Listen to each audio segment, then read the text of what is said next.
வணக்கம். இந்தியா தாக்கும் என்ற பயம் காரணமாக பங்களாதேஷ் பாகிஸ்தான் அல்லது சீனாவின் உதவியுடன் இந்தியாவின் சிலிகுரி கொரிடோர் அருகே ஒரு விமானப்படை தளத்தை அமைக்க முயற்சி செய்கிறது என்று சில செய்திகள் வெளியாகியுள்ளன. மேலும் அமெரிக்க கடற்படைக்கு ஒரு தளம் வழங்குவது பற்றியும் வங்கதேசம் யோசிக்கிறதெனவும் அதற்கு அவர்கள் தயாராக உள்ளதாகவும் சில தகவல்களும் வந்துள்ளன.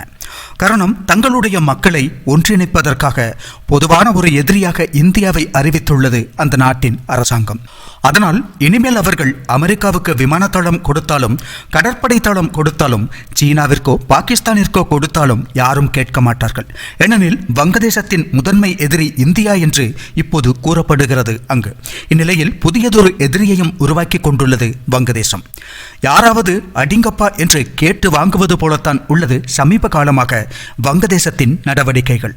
ஆம், இப்போது வங்கதேசம் உருவாக்கி கொண்டுள்ள எதிரி வேறு யாருமல்ல, வங்கதேசத்தை உருக்குலைக்க போகும் நமது நண்பன் இஸ்ரேல்தான். இந்த பாஸ்போர்ட் இஸ்ரேலை தவிர மற்ற அனைத்து நாடுகளுக்கும் செல்வதற்கு அனுமதி அளிக்கிறது என்று வங்கதேசத்தின் பாஸ்போர்ட்டில் அச்சிடப்படுகிறது. இப்போது அதாவது இஸ்ரேலுக்கு அந்த பாஸ்போர்ட்டை வைத்து பயணிக்க முடியாது.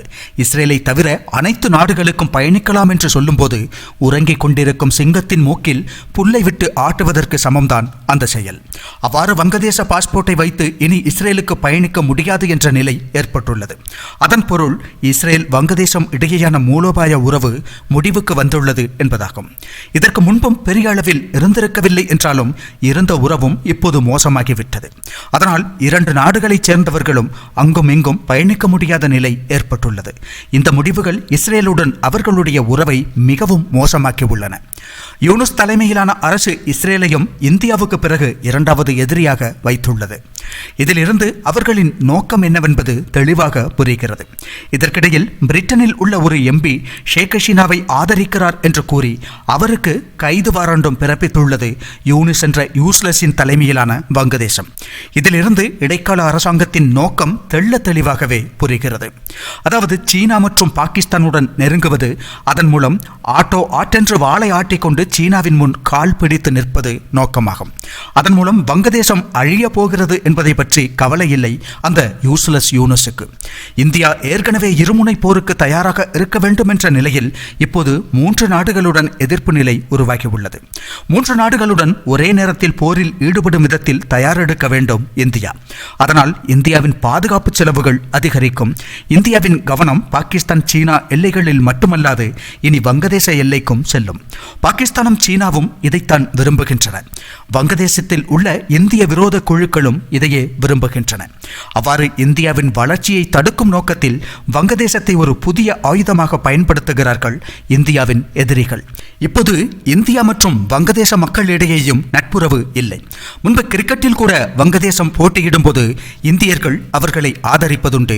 அப்போது அவர்கள் அண்டை நாடு மட்டுமல்ல, சகோதர நாடு போல் இருந்தார்கள்.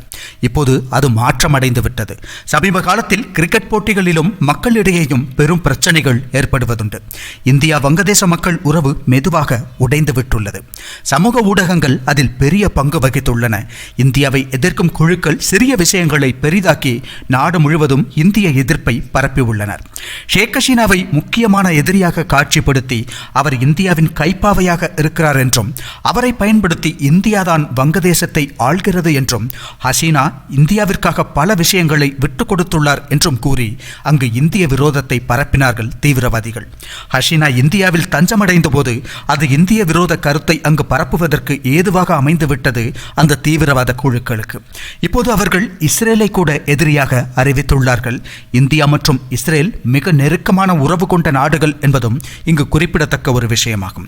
வங்கதேசத்தின் எதிர்காலத்தை வைத்து பார்த்தால் மிகவும் பெரிய முட்டாள்தனத்தை அந்த யூனுஸ் தலைமையிலான அரசு செய்துள்ளது என்பதில் சந்தேகமில்லை. இஸ்ரேலை எதிர்க்கும் நிலை அமெரிக்காவையும் சீற்றமாக்கும். ஏற்கனவே ட்ரம்பிற்கு வங்கதேசத்தின் மீதும் யூனுஸ் மீதும் பெரிய அளவில் ஆர்வம் ஏதுமில்லை. இப்போது இஸ்ரேலை பகைத்துள்ளதன் மூலம் அமெரிக்காவையும் ட்ரம்பையும் எதிரிகளின் பக்கத்தில் நிறுத்தியுள்ளது வங்கதேசம்.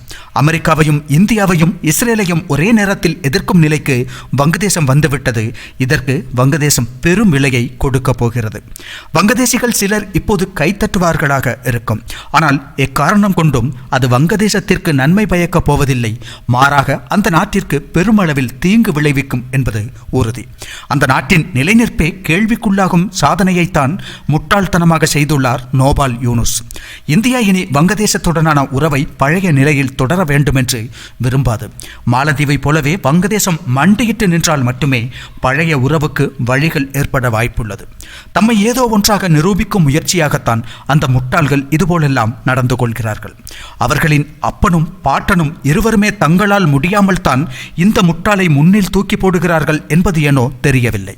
முகமது யூனுஸ் அங்கு சிலருடைய கைதட்டலை பெறுவதற்காக சில வேலைகளை செய்கிறார். ஆனால் உண்மையில் வங்கதேசத்தின் எதிர்காலத்தையும் பொருளாதாரத்தையும் பாதிக்கும் நடவடிக்கைகள் தான் அவை அனைத்துமாகும். மேலும் ஒரு நாட்டை எதிரி பக்கத்தில் நிறுத்தி இந்தியாவின் அணியை பெரிதாக்கும் வேலையை சிறப்பாக செய்து கொண்டுள்ளார் யூனுஸ். எப்படியாயினும் இந்தியாவும் இஸ்ரேலும் இனி வங்கதேசம் தொடர்பாக பல துறைகளில் கைகோர்த்து செயல்படுவதற்கான சாத்தியங்கள் உள்ளன, உளவுத்துறை உட்பட. எனவே எதிர்காலத்தில் மிகவும் சுவாரஸ்யமான மாற்றங்கள் ஆசியாவில் ஏற்பட காத்திருக்கின்றன என்று உறுதியாக சொல்லலாம்.